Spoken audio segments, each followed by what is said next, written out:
In this video today, we're going to take a look at how to use the new bulk upload feature for creating work visit tickets. This new enhancement allows you to quickly add up to 50 non-listed attendees at once, saving you time and effort when scheduling work visits. Let's take a look at it. So from your ECP account, once you're logged in, go to Orders and Tickets, and then under the Schedule On-Site Services, you want to select Work Visit. From there, from this screen, select the IBX that you want to do a work visit at.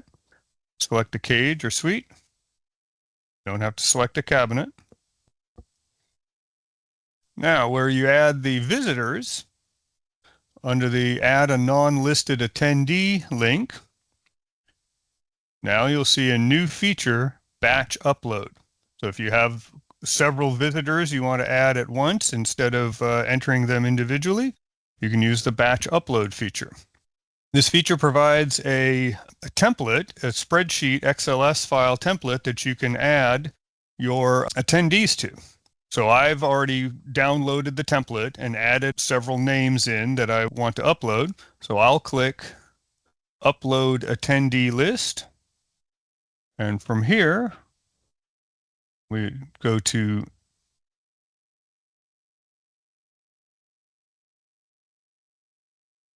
Downloads,